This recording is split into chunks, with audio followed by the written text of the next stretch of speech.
Dans un instant, vous découvrirez au musée de Bayonne l'histoire des esclaves oubliés de Tromelin, cette île déserte d'1 km² battue par les cyclones dans l'océan Indien. Nous partirons également dans les ports de Loire-Atlantique. Tout est prêt pour l'arrivée des premiers plaisanciers en ce début de saison estivale. Mais tout d'abord, rendons-nous dans la vallée d'Ossau, dans les Pyrénées-Atlantiques. Des fonctionnaires de Bruxelles sont venus à la rencontre de bergers après le financement accordé par l'Europe pour le ravitaillement en hélicoptère des cabanes d'estive. La Commission européenne sur la piste de l'estive de Pomby, 1h30 de montée pour une délégation venue découvrir le pastoralisme en montagne. Cette visite arrive après l'annonce par l'Europe de financer à hauteur de 50% les ravitaillements par mulletage ainsi que les héliportages. L'arrêt de ces aides en 2015 avait fait chuter de 60% ces ravitaillements. Les bergers devaient multiplier les rotations pour descendre leur fromage. Mulletage et les portages sont des éléments importants pour faire fonctionner le système. Et nos règlements permettent de financer ceci et il y a eu cette compréhension des deux côtés. Dans cet atelier, on fabrique en famille le fromage de brebis d'estive selon la tradition. Bruno Baylock, berger à la Reims, monte matin et soir pour assurer la traite. Les descentes de fromage par les ânes et les héliportages sont importants pour maintenir l'activité. L'héliportage, lui, nous est indispensable aujourd'hui parce qu'en 1 minute ou 2 minutes, on a 800 kilos qui arrivent ici à la cabane. Ça nous empêche de monter 8 ou 10 rotations avec un âne. C'est vraiment très bien. En complémentarité avec ça, on a le mulletage qui nous sert tout l'été. Ils viennent nous chercher des fromages. La mise aux normes européennes a changé la vie dans ces cabanes d'estive. C'est une activité économique importante. Il faut que nous mettions en place, nous, régions, Europe, département, État, les conditions de vie pour faire en sorte que ce métier de berger qui entretient la montagne soit attractif pour les jeunes. C'est la première fois que la Commission européenne modifie son programme de développement rural pour répondre à un besoin d'une région. En Loire-Atlantique, tout a été fait pour accueillir au mieux les plaisanciers. Avant la pleine saison, des aménagements ont eu lieu cet hiver dans les 4 ports gérés par la Chambre de commerce et d'industrie de Nantes. Des améliorations pour satisfaire toujours plus les passionnés de voile, mais aussi les nouveaux venus dans la plaisance. Au port de Piriac-sur-Mer, tout est prêt pour accueillir les premiers plaisanciers pour cette saison 2017 qui débute. Cet hiver, nous, la majorité de notre travail a été de remettre en état les pontons. On recommence comme chaque année par l'ancien bassin pour monter le nouveau bassin. Donc on refait tout le patelage, on démonte à la fois les catways, on les sort à la grue. Cet aménagement aura coûté 200 000 € à la Chambre de commerce et d'industrie Nantes-Saint-Nazaire. Un investissement important pour satisfaire une clientèle toujours plus exigeante et qui change progressivement. Le nouveau plaisancier qui arrive a plus tendance à vouloir un produit clé en main. C'est-à-dire qu'il veut arriver sur le port et aller le plus vite possible en mer. Objectif pour le gestionnaire public, développer des liens entre le port, les entreprises prestataires de services et commerçants pour répondre aux nouveaux besoins. Des besoins qui peuvent être tout simplement du nettoyage de bateau, de pouvoir préparer un bateau avant le démarrage, ou pourquoi pas, on peut imaginer un jour qu'un commerçant ou un restaurateur pourra apporter des plateaux repas ou des repas directement sur le bateau.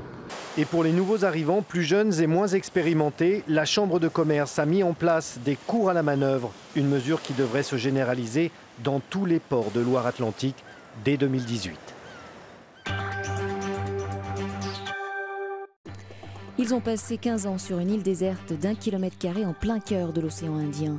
Au Pays Basque, le musée de Bayonne retrace à travers une exposition passionnante l'histoire de ces 93 esclaves malgaches abandonnés, un pan d'histoire coloniale qui a débuté à Bayonne en novembre 1760. Elle est surnommée l'île des esclaves oubliés, Tromelin, îlot maudit à l'est de Madagascar où 80 hommes et femmes noirs ont été abandonnés. Ils avaient survécu au naufrage de l'utile navire armé à Bayonne en 1760, qui les transportait illégalement. Le musée basque retrace la terrible histoire de ces esclaves malgaches sacrifiés. L'équipage n'a pas tenu sa promesse de revenir les sauver. Les esclaves de Tromelin ont dû survivre sur un banc de sable désertique d'à peine 1 km² pendant 15 ans. On trouve essentiellement des ossements d'oiseaux et des ossements de tortues. Ils s'organisent pour survivre avec un système d'ustensiles de cuisine qui sont soit des objets provenant du bateau, soit des objets qu'on fabrique. La famille Champagne a découvert qu'elle était liée à ce naufrage où le sauvetage de l'équipage a été préféré à celui des esclaves. Un de mes ancêtres, qui s'appelait Jean Bertrix, était matelot sur l'Utile. C'est impressionnant de voir les objets et tous les documents qui ont pu être rassemblés ici. Oui. Les campagnes archéologiques ont prouvé que les esclaves ont développé une vie quasi normale sur l'îlot hostile. Socialement, ils s'étaient forcément organisés pour survivre, dans la mesure dont ils ont construit et modifié leur habitat. Et puis on trouve des bijoux, des objets décorés, donc, qui montrent qu'ils ont dépassé le niveau de la survie pure et dure. Une corvette revient en 1776 sauver enfin les esclaves. Seules 7 femmes et un bébé de 8 mois sont rescapés. Ils sont affranchis et surtout libérés de Tromelin. Enfin, la ville de Lyon célèbre ses frères Lumière, pionniers du cinéma au musée des Confluences. Lumière, le cinéma inventé, retrace la prodigieuse épopée technique, artistique et industrielle du 7e art. L'occasion de découvrir les tout premiers films de Louis et Auguste Lumière. Quand les spectateurs d'aujourd'hui font face aux ouvriers d'autrefois. Bienvenue 120 ans en arrière, aux origines du cinéma. Après avoir voyagé dans le monde pendant plus de 2 ans, l'exposition consacrée aux frères Lumière fait enfin étape à Lyon, berceau du cinématographe. L'occasion pour les visiteurs du musée des Confluences de redécouvrir les premiers films de l'histoire, de courtes fictions d'une 50aine de secondes, les témoignages aussi d'une époque révolue. Tous les films qu'ils ont faits là, franchement c'est du beau travail. Étrange sensation de découvrir que les images animées qui font aujourd'hui notre quotidien trouvent leur origine dans cette petite boîte en bois imaginée par 2 inventeurs lyonnais. C'est fascinant d'apprendre comment tout a commencé. Le cinéma, la télévision, toutes ces caméras qu'il y a partout. C'est passionnant. Ils sont partis dans tous les sens. Moi, je me dis, ils avaient une imagination folle. Grâce à cette exposition, les Lyonnais sont aussi invités à redécouvrir leur ville, car avant de parcourir le monde avec leurs appareils, les frères Lumière se sont d'abord exercés autour de chez eux. Ils ont réalisé beaucoup de films sur Lyon.